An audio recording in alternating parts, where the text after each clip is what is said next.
Saudara-saudaraku yang dikasihi Tuhan kita Yesus Kristus, salam sehat buat kita semuanya.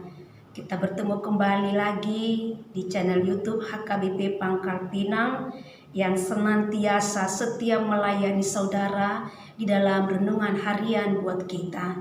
Bapak Ibu, mari kita angkat pujian buat Tuhan. Ku kasihi engkau dengan kasih Tuhan.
Bersatu di dalam doa. Bapa kami yang di sorga, firman-Mu yang manis kiranya menyapa kami di pagi hari ini. Berfirmanlah Engkau ya Bapa, kami siap mendengarkannya. Amin. Saudaraku yang dikasihi Tuhan, yang menjadi renungan harian buat kita pada hari Selasa 8 September 2020 tertulis dalam kitab Matius pasal 5 ayat 44. Demikian dikatakan firman Tuhan. Tetapi aku berkata kepadamu, kasihilah musuhmu dan berdoalah bagi mereka yang menganiaya kamu. Bapak Ibu,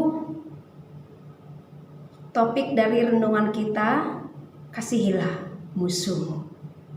Saya mau tanya Bapak Ibu, apakah saudara punya musuh? Tentu kita harus menyadari, tidak semua orang mengasihi kita. Sejahat apapun orang di dunia ini, pasti ada sahabatnya atau pasti ada yang suka terhadap dia. Dan sebaik apapun orang di dunia ini, pasti ada yang tidak suka atau yang membenci dia. Itu sudah menjadi dinamika dalam kehidupan kita. Namun hal ini perlu kita ketahui, kenapa di dalam kehidupan orang percaya memiliki musuh?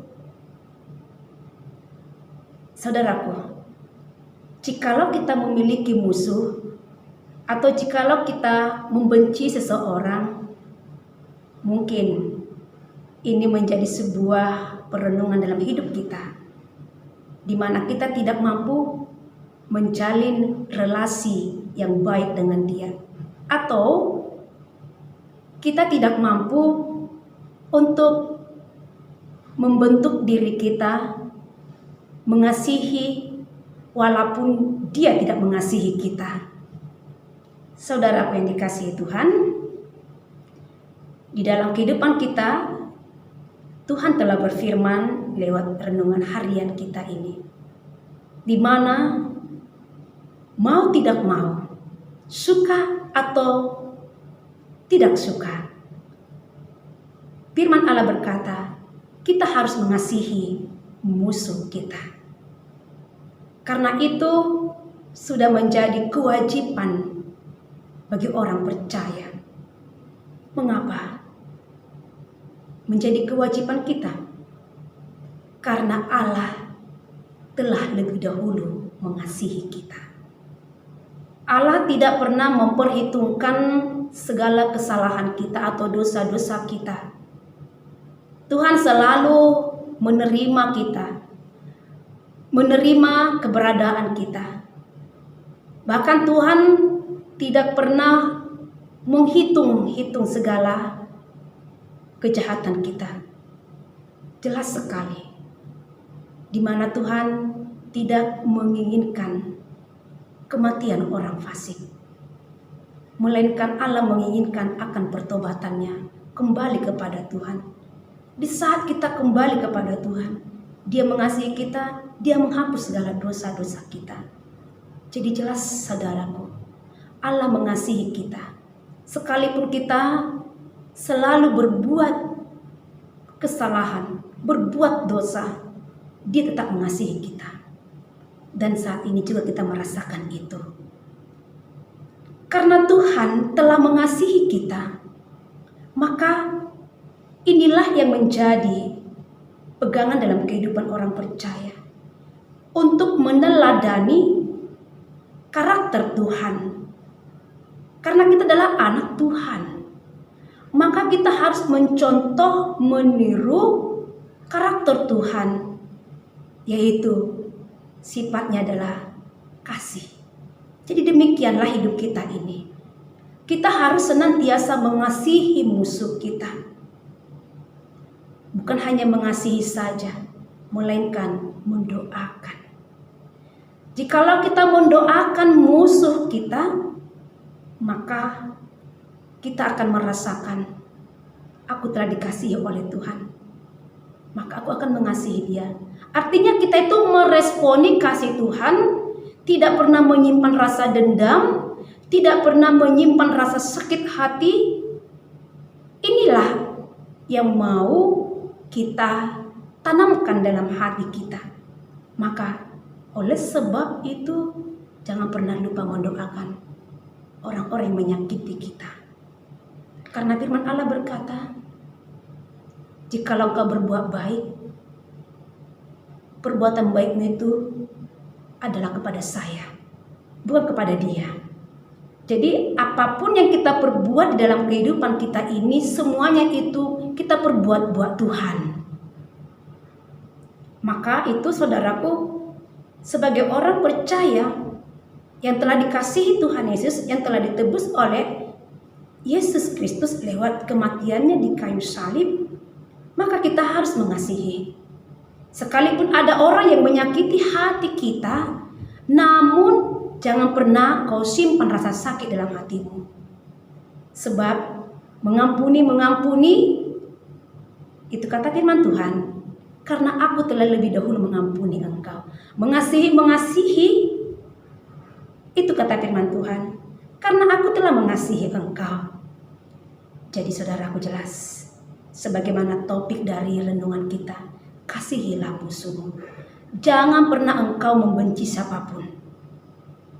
Jangan pernah engkau menyimpan rasa sakit hati, sekalipun engkau diperlakukan tidak baik. Bapak Ibu, lewat renungan harian ini, mari kita doakan musuh-musuh kita agar dia bertobat, agar roh Tuhan menjamah dia. Mari, lewat renungan kita ini, tunjukkan perbuatan baik. Jikalau kita berbuat baik kepada sama-sama pun itu, terlebih juga buat orang-orang yang membenci kita, yakin dan percaya seiring dengan waktu roh Tuhan akan bekerja, dia akan bertobat. Karena orang tidak akan tahan jikalau dia senantiasa dilayani dengan kebaikan. Dia tidak akan tahan, saudaraku. Dia akan luluh, dia akan takluk. Tetapi jikalau kita senantiasa menunjukkan sikap membenci dia, maka dia akan semakin keras, maka dia akan semakin tidak berubah. Maka itu firman Allah, berbuat baiklah senantiasa. Karena lewat perbuatan baik kita, hidup kita jadi berkat. Perbuatan baik baik kita membuat orang menjadi bertobat. Coba kita rasakan. Jikalau ada orang menyakiti hati kita, kita akan lebih keras. Tapi jikalau ada orang mengasihi kita, sekalipun dia sering kita sakiti, dia senantiasa berbuat baik kepada kita. Apakah hatimu tidak luluh? Saya yakin hatimu akan luluh, karena hatimu tidak terbuat dari batu. Hatimu terbuat dari kasih Kristus. Itulah yang dikatakan firman Allah. Kita harus mengasihi siapapun, mengasihi musuh kita, dan jangan pernah memandang bulu untuk mengasihi siapapun.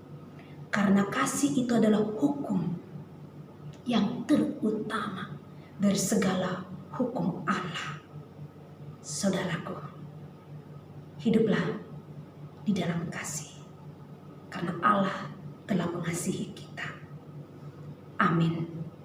Saudaraku yang dikasihi Tuhan, kita angkat pujian buat Tuhan.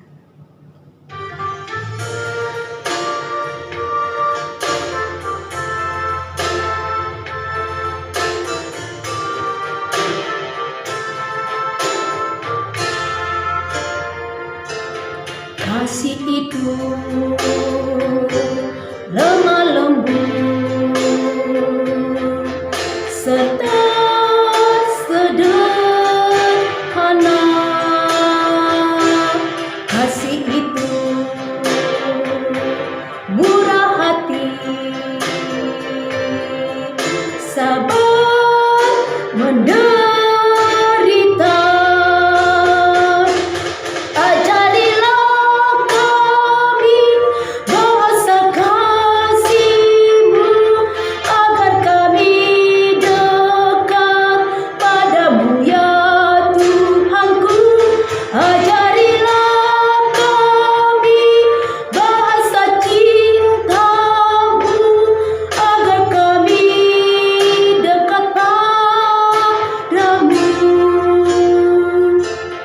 Andai kata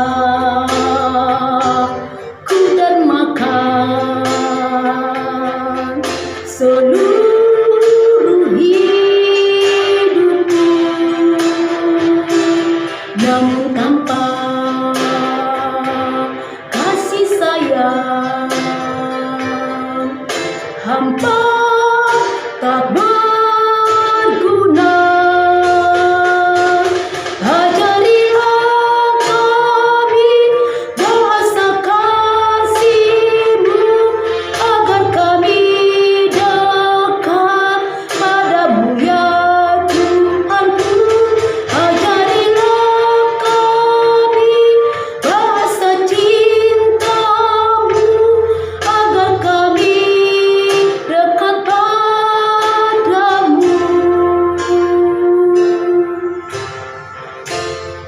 Mari kita berdoa. Bapa yang baik, ajarlah kami senantiasa hidup di dalam kasih, hidup mengampuni, hidup memberi. Karena hidup yang demikianlah yang Engkau tunjukkan, yang Engkau berikan kepada kami. Sungguh Engkau mengasihi kami, maka kami mau meneladani karakter-Mu. Ya Tuhan, Roh Tuhan kiranya bekerja, menguatkan kami, bahkan memampukan kami untuk melakukan sesuai dengan apa yang Kau firmankan, agar kami senantiasa hidup di dalam kasih Tuhan. Buat hari ini, kami serahkan seluruh kehidupan keluarga kami, kehidupan anak-anak kami, kehidupan pekerjaan kami. Kiranya tangan Tuhan memberkati. Kuatkan kami senantiasa ya Tuhan, hidup berpengharapan, hidup di dalam kesabaran dan penuh ketekunan. kami serahkan hidup kami ke dalam tangan-Mu. Di dalam nama anak-Mu Tuhan Yesus Kristus, kami berdoa. Amin. Anugerah dari Tuhan kita Yesus Kristus, kasih setia dari Allah Bapa, dan persekutuan Roh Kudus kiranya menyertai kita sekalian. Amin. Saudaraku yang dikasihi Tuhan kita Yesus Kristus, Tuhan memberkati kita untuk melakukan segala aktivitas buat hari ini. Shalom.